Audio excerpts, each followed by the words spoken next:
Oh my God, stop! Yeah! Let's see it. Oh, sweet glass. Hey. That cover, girl. That cover right there. I should cook like this the whole time. You're real sexy with it.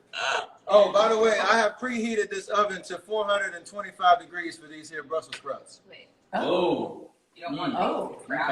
Okay. I don't know. I definitely gonna look at those Brussels sprouts when you're done. Brussels sprouts ain't easy to make. They're not. We're gonna find out today. Everybody, I'm about to do a little salt and pepper, give a little more seasoning to my sauce. This so is what is your magazine gonna cover? What kind of things? What kind of topics? Me. What'd you say? What kind of things is your magazine gonna cover? What issues? What kind of stuff? What can we look for? I wanted it to be super inclusive, and so this first issue we're talking all about sunscreen and skincare for all skin types, because I feel like a lot of us don't know that you still actually need to wear sunscreen. And I think I've seen you talk about the fact that you always wear sunscreen. Yes. I feel like I've read that before, and it's so important because our community is actually more susceptible to, we don't get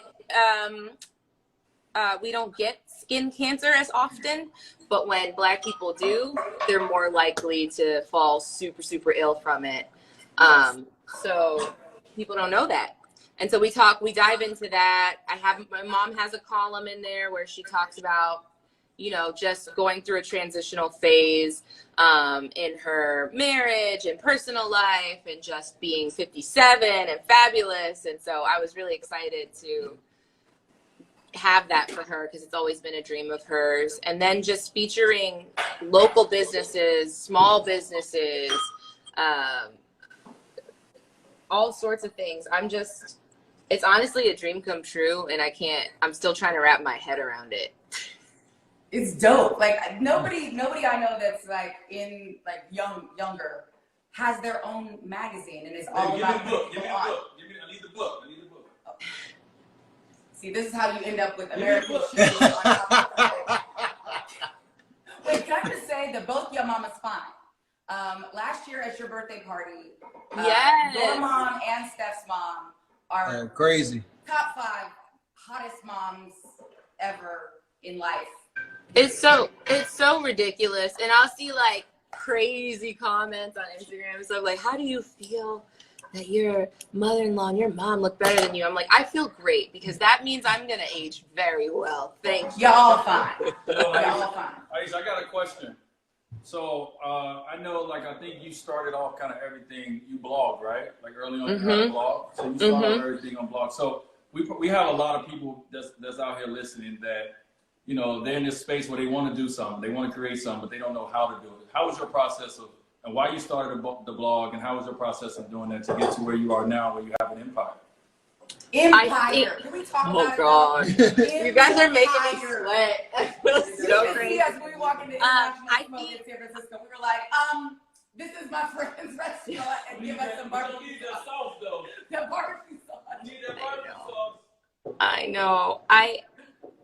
I feel like when you have a purpose and a calling, like, things happen organically. So as long as you're passionate about the steps that you're taking and what you're doing, and it comes from an organic place, that the right doors are going to open for you, as long as you're putting in the work. I think a lot of people don't know the behind the scenes stuff that goes on, and the effort that people are putting in off of Instagram, and the long nights and the office nights. We never really show that, and maybe we should start. But there's just a lot of work that goes into everything. But I think for anybody looking to start doing something, it's just do it with conviction and not letting anybody stop you. There's gonna be a lot of no's before you get to a yes. A lot of the no's. Talk about the no's. Talk about the no's. The no's are ruthless. They hurt. They hurt. But life's about resilience and what's that?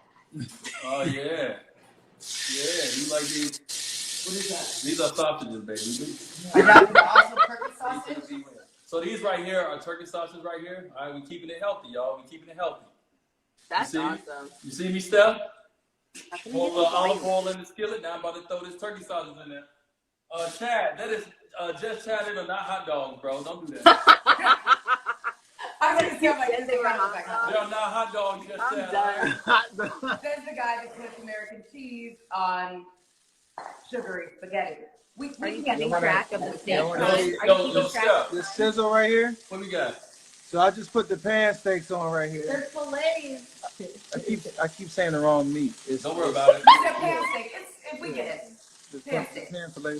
Pan steak. That's a cardinal sin in the kitchen. You gotta talk to your food like it's got value. Break it It's down. got life. No, bro. It's filet. You're just cooking it in a pan. Hey, yo, Steph, Yes, sir. I got a question for you, man. What's good?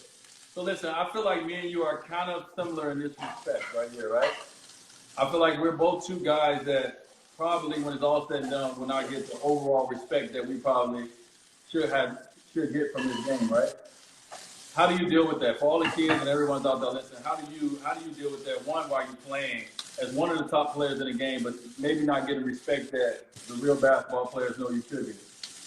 I mean, it comes in waves. I think the grind to get to that level, like the championship experiences, and people knowing your name and you creating that fear every time you walk in the gym that they know that you're there.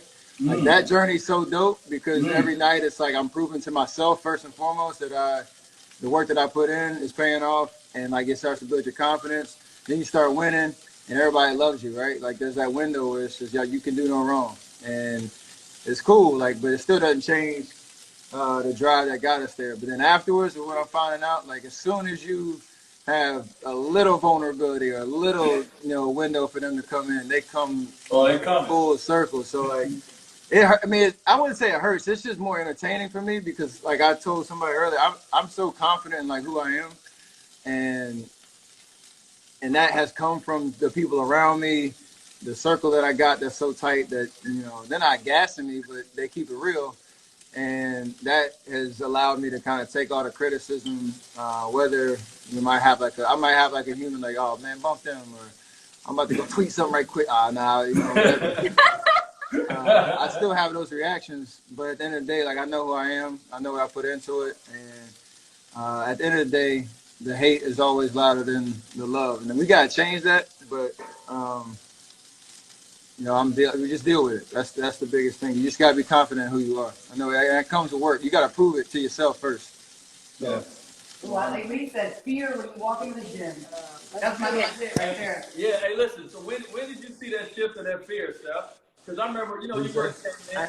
When did you see that shift happen? You said the what? When did you see that shift in guys? The look in people's eyes when you came off the court was different. When they got scared. When that fear came in. What time was that in the NBA? I was like, what game was it? Did you remember the game? Y'all. It was New York. It was in New York. It was in New York in 2013. Oh, 2014. That was 20. No, that was 2013. That was 2013. That was New York. Wait, how many times? That was when I knew. 54? What's that, like 54? We're 54 and we lost, but. Where can I find one? I remember watching that game. Like In the you miss every night. We in trouble. Like I was playing 48 minutes a night because we had injuries, and Coach Jackson we were trying to prove like that we were about that life on the biggest stages. So I was playing 48 minutes just going out there and hooping. But that was the night I felt like I was as close to being like the perfect offensive player. Just like in that moment, I was like, I can do whatever I want to on the floor, like anything. I can get to the cup. I ain't gonna dunk on nobody, but I can float it. I can shoot it. I can make the right pass. And that was as close as I felt to it. But from there, it was just an avalanche of confidence. And so like the young guys, like coming in now, the journey to get to that point, you're gonna have so many ups and downs. And like the best players are the ones that can stay even keel through it all. Like they can find a way to not feel themselves when they score 50 and not think they have lost it all when they score 8. Like they got to be somewhere in the middle where every night, they just play. And from that point, it was all about establishing confidence. And you can talk to yourself and you can kind of speak it into existence.